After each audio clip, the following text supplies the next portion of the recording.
So last night I noticed there was a whole batch. Yeah, I have to go back because there's someone coming. There was a whole batch of dinghies in the little area near the crane in the boatyard. Loads of them, all numbered. You'll have just seen that clip, hopefully.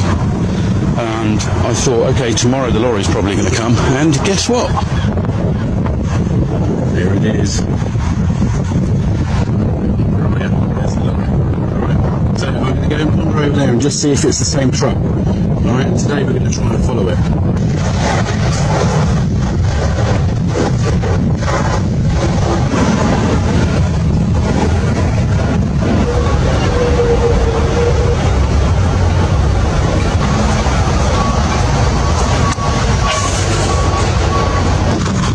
There it is.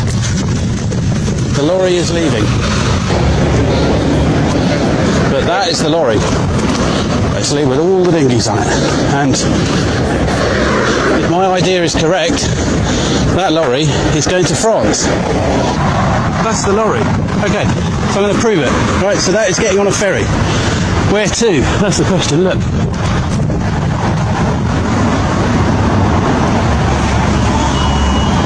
Okay, can you see the number plate? Ah, come on. RX68 YKA. Alright, that's it. Boom. Okay, I'm inside. I saw the lorry. It was just the other side of that fence. I'm now going to drive round. Now, what is it doing? Hiding there. There it is. There it is. RX68, there's a driver in it, so he's going to see me doing this. And I don't care. There's the number plate. RX68 YKA. This lorry is getting on a ferry. So the dinghies come into Dover, they get loaded onto a truck, they go back to France. In recent weeks, footage circulating on social media has fueled a wave of suspicion and frustration among critics of Britain's border policies. The videos appear to show the very same inflatable dinghies used by illegal migrants to cross the English Channel being towed not into secure disposal yards, but back out to sea, and in some cases reportedly toward France. For those already angered by the scale of channel crossings, this imagery is a political lightning rod. The immediate question is obvious. Why aren't these vessels being destroyed on arrival? Yeah, like, they don't sink them, they don't secure the channel, like, the thing is, it's all an artificial problem, so all this could be solved day one. It could have been solved day one if they just... They're the ones causing it. I mean, they're the ones creating the problem, so don't expect a solution from it. Like, they're just gonna censor anyone who even talks about the issue. It's just disgusting behavior. But anyways... Dover. Cutting them up on the spot would make it impossible for traffickers to reuse them.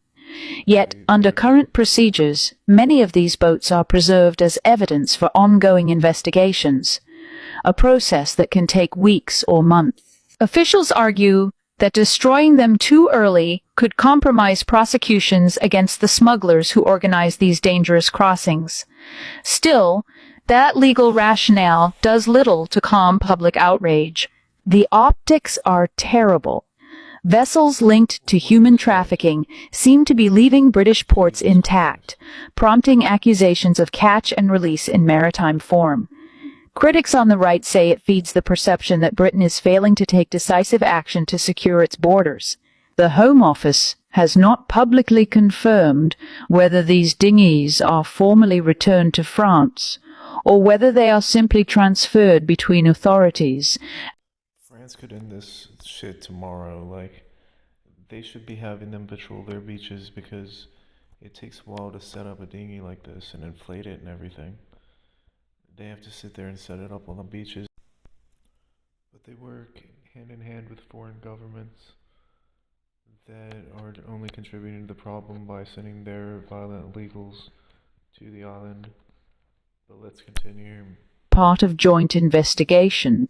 What is clear is that the cross-border management of channel crossings, governed by a web of bilateral agreements, remains murky, politically fraught, and highly vulnerable to public backlash.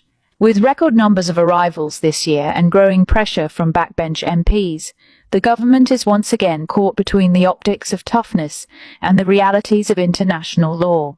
Until ministers provide a clearer explanation, suspicion will continue to fill the gap.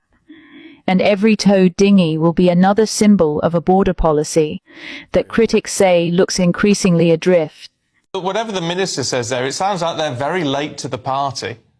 Yes, that's one of the biggest questions that leaps out of your interview there. And why did it take so long? And indeed, has this been cleared by Lord Hermer, the human rights-obsessed Attorney General?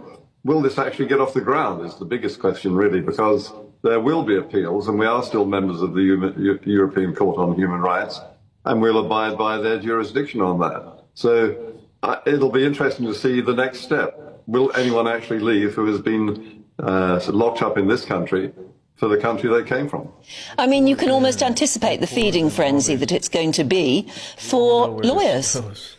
Yes, well, this is the mainstay of their income at the moment in Britain is illegal immigration and trying to keep people here. I mean, look, what we have here is a government which is plainly running scared of the success of the Reform Party led by Nigel Farage in making this the issue of the moment, and indeed of the year, and will be for the 4 years till the next election. The government is desperate to do something, but absolutely enmeshed in its own limitations, which are put upon it by the human rights laws that it is a slave to. There is no way, I think, that they're going to simply reject all appeals that are going to be lodged immediately at the very first moment. They're going to have to go through them, and they are interminable, as we have seen in the past, and unless they bring in a new law, which I don't think they've indicated they are planning, we will have to go through the same machine. What I can't quite get my head around is just, because it's not really being viewed in this way, is how much of a complete and utter U-turn this is. When this has been mentioned to ministers in the last year and said, you know, let's clear 10,000 people out of our prisons because we've got this huge backlog. We can't do it because it would not be justice for the British people. They've been dead set against doing this. Absolutely, and that's why you can tell that this is an action of sheer panic, because of the way that Nigel Farage is mopping up Labour voters, Tory voters and voters of all times, all ages, all classes. And mainly the issue is centred on the question of illegal immigration, and especially the people coming across in boats. When Justice Secretary Shabana Mahmood stood before cameras this week and vowed that foreign criminals would be deported immediately after sentencing, she framed it as a bold reset of Britain's approach to law and order. But to political watchers, the urgency in her tone betrayed something else entirely, the unmistakable scent of panic.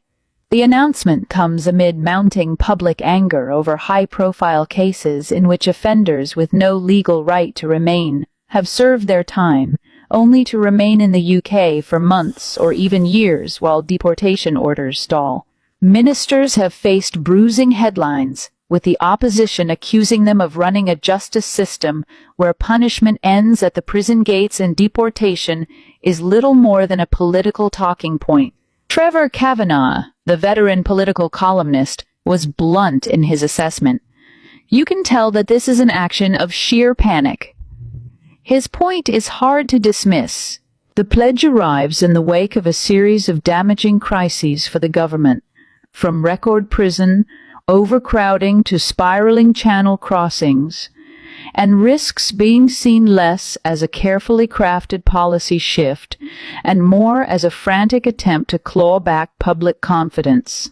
The logistical hurdles are formidable. Immediate deportation would require near flawless coordination between the courts, the Home Office, and foreign governments, not to mention robust safeguards to prevent appeals from bogging down the process.